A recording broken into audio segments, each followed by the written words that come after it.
Hello guys, ayan, good morning. Maiba naman tayo, usapang OFW naman tayo. Wow! Ang galing sumayaw at ang ganda. Ganyan ang mga dugong Pilipino. Ito guys ay para sa mga first timer na mag-abroad.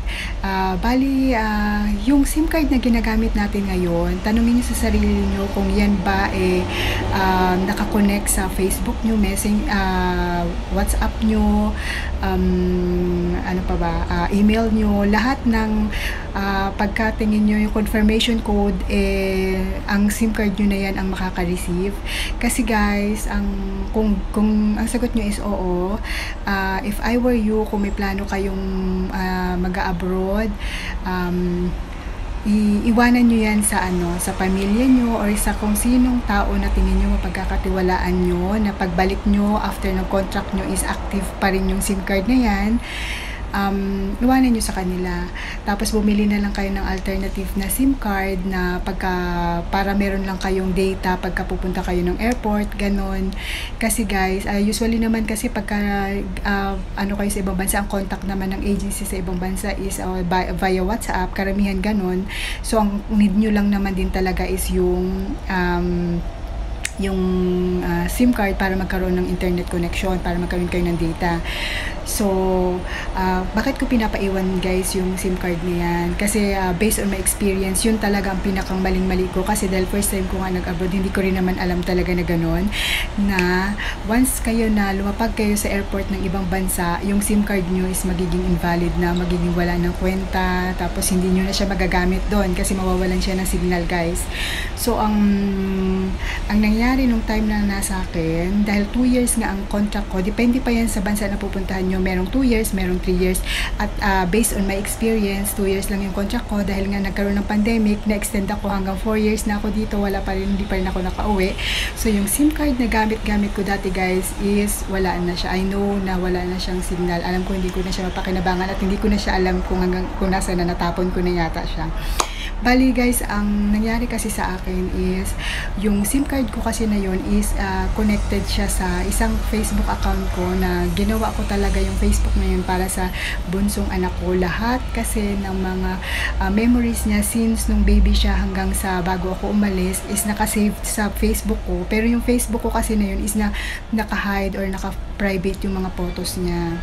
So yung Facebook ko na yun, alam ko is nasa-search pa rin naman until now, pero hindi mo rin makikita yung mga photos kasi nga naka-private yun, hindi naka-public. So ang nangyari kasi nung time na yun, nandito na ako sa Singapore, nagkaroon kasi siya ng, hindi ko alam kung na-hack or na yung account ko na yun, pero mariretrieve ko sana siya kung marireceive ko yung verification code na ipo-forward doon sa CP number ko. And nagkataon nga, yung CP number ko na yun is dala-dala ko dito sa Singapore.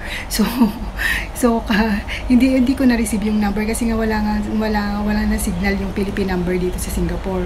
So ang nangyari, hindi ko siya na-activate na yung aking Facebook account, as in nawala na. So gumawa ako ng panibagong Facebook account na nandito na ako sa Singapore. So how much more pa kung for example ang SIM card nyo na yun is connect nyo sa GCash, di ba? Alam naman natin ang GCash, kahit nasa ibang bansa ka pwede, as long as may Philippine number ka na ginamit. So paano pa pag ganun? Alam naman natin pag nag-transfer tayo sa bank, kailangan ng confirmation code, or pag nag-update tayo, kailangan din ng confirmation code. Paano kung may malaking amount kayo sa GCash nyo, tapos biglang kailangan bago kayo mag-login or buksan ulit yung account nyo, online account nyo ng GCash, kailangan ng code, tapos dala-dala nyo dito sa ibang bansa yung SIM card nyo na yun. So paano na? So masasayang na lang ba yung pera? Kasi nga hindi ka naman basta-basta pwedeng makauwi ng Pilipinas para lang i-update ulit yung account nyo, di ba? Yung parang ganun. So very hassle po talaga.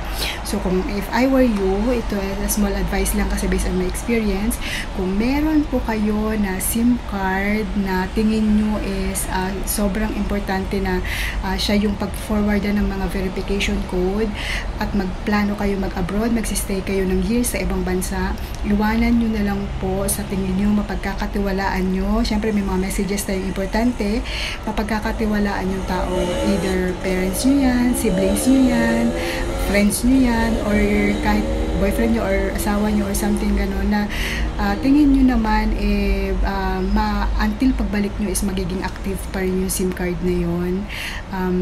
Iwanan nyo na lang po, huwag nyo nang dalhin.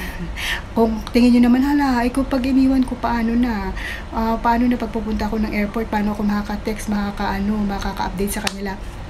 Guys, bumili na lang kayo ng alternative na SIM card, na magkano lang naman ang SIM card. Bumili na lang kayo, at saka yung connection naman usually ng pagpupunta ka sa ibang bansa is via WhatsApp naman eh. Kung gamit-gamit mo yung WhatsApp number na yan sa SIM card mo na yan, walang problema. Pag may code na verification yan, i-text nyo lang. For example, iniwan ko sa ate ko, ate, pwede bang may code ba na na-receive dyan sa SIM card ko, pwede bang pa-forward sa akin? Ganun lang kadali.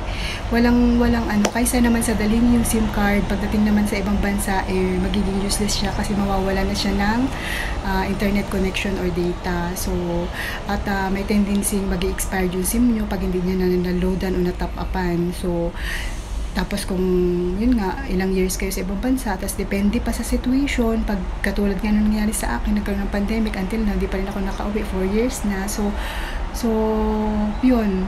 Kaya kung maibabalik lang talaga yung dati, iniwan ko na lang yung SIM card. Sa hindi ko alam kasi first time ko din naman nag-abroad. So, hindi ko alam na ganun pala kahalaga talaga yung SIM card ko na yun or number ko na yun. So, kung ayaw nyo namang iwanan sa iba, lahat na lang ng mga importance na details nyo is via email na lang siguro. Kung for example, yung verification sa Facebook nyo, i-ano nyo na lang sa via email or something. Hindi ko rin siya ganun talaga pero yun, ganun talaga kasi yung experience ko about sa SIM card, guys. So, yun lang. Sana nakatulong.